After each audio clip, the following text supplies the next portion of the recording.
You're in the car, radio on shuffle, half listening to nothing in particular. A grocery list running in the back of your mind. The light about to change, your thumb tapping the wheel out of habit rather than rhythm. The kind of ordinary minute you'll forget by dinner.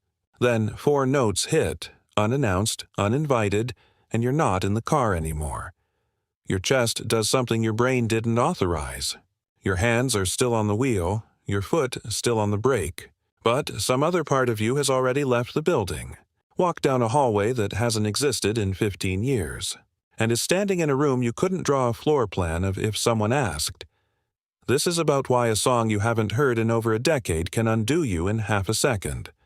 Faster than a memory, faster than a photograph, faster than a name you're struggling to place.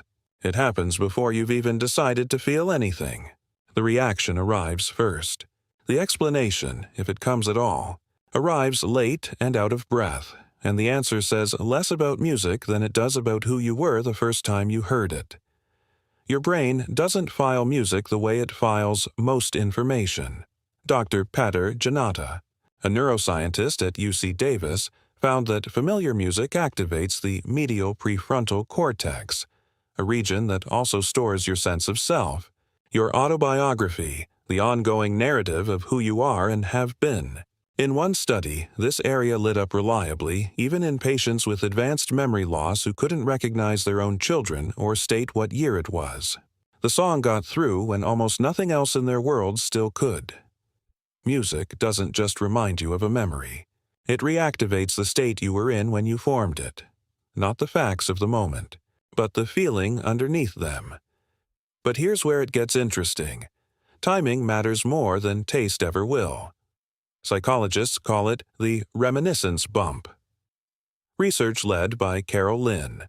Krumhansel found that people consistently rate music from their early teens through early 20s as objectively more emotional than anything released before or after, regardless of genre, regardless of whether the song was actually any good by any reasonable standard. You're not imagining that new music doesn't hit the same anymore. Your brain built its entire emotional index during that window, and it has been quietly, tirelessly comparing everything to it ever since, usually finding the new material wanting. That window isn't random. It's the exact stretch when your identity is still wet cement. Adolescence is when your brain prunes and rewires faster than at almost any other point in life outside of infancy. Neuroscientist Frances Jensen has described the teenage brain as still under active construction, with the emotional centers coming fully online well before the regulatory ones catch up to manage them. That's part of why everything at 15 felt so enormous. You had the full emotional voltage running through you and none of the wiring yet in place to dampen it.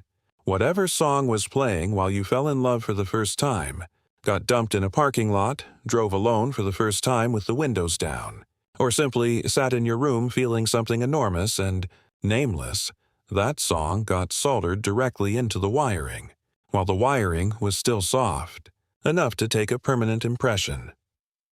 Songs, heard later in life, don't get that treatment. The cement has already dried by then, but here's where it gets stranger. Your brain isn't just storing the song. It's storing the entire room around it. Memory researchers call this context-dependent retrieval. A song behaves less like a photograph and more like a key, and the door it opens doesn't contain only the melody. It contains the smell of the upholstery, the specific quality of light through a childhood bedroom window, who was sitting next to you, what you were quietly afraid of that year, what your body felt like before it had finished becoming an adult's.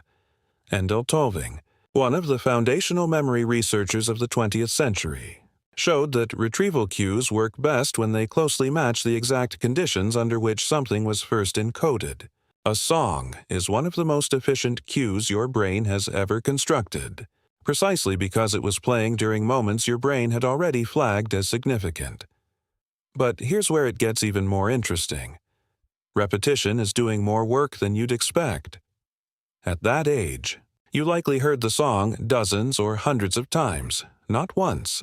Psychologist Robert Zayonk's research on the mere exposure effect found that repeated exposure to a stimulus increases our emotional attachment to it, independent of its actual quality.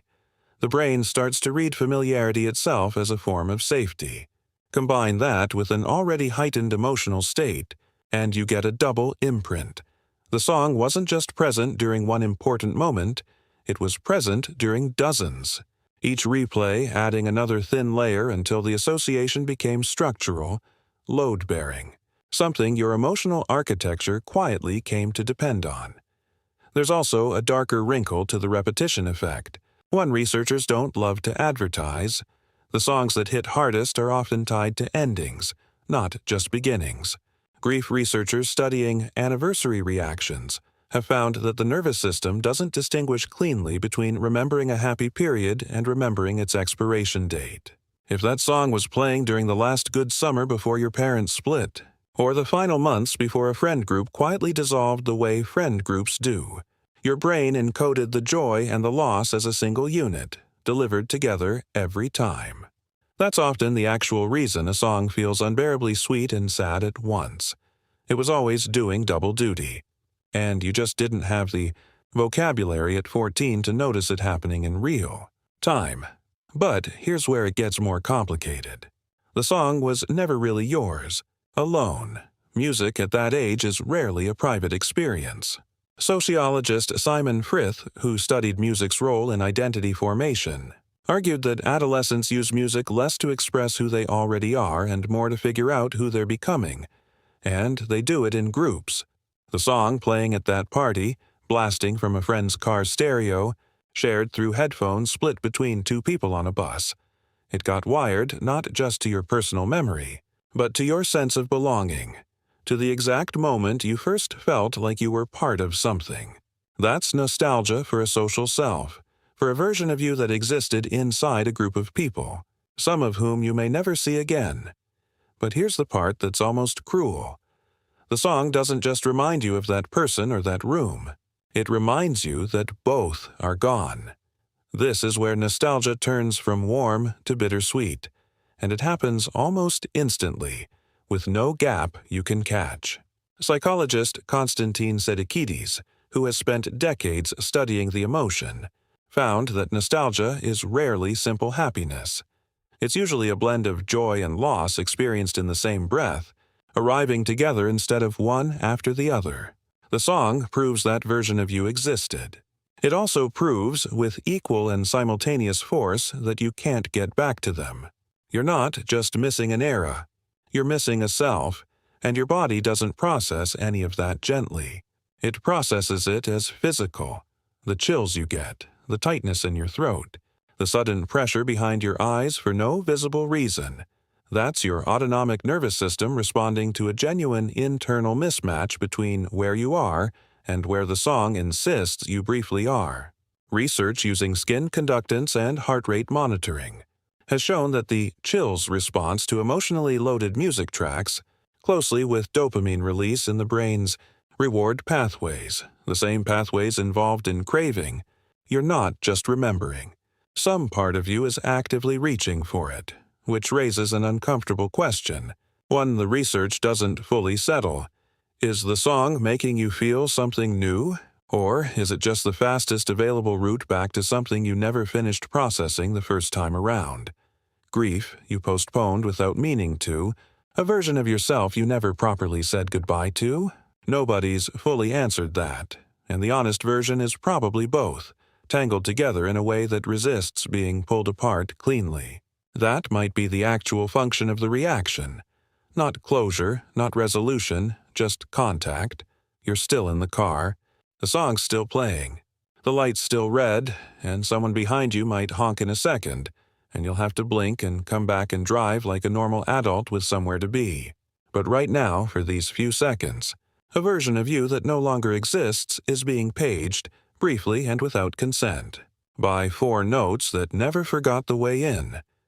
That's the deal music makes with memory. It doesn't hand you the past back. Not really, not any of it. Not the room, not the person, not the version of you who didn't yet know how any of it would turn out. It just proves, for 3 minutes, that all of it was real. And lets you feel, one more time, like you never actually left. Before the light turns green and the car behind you reminds you where and when you actually are.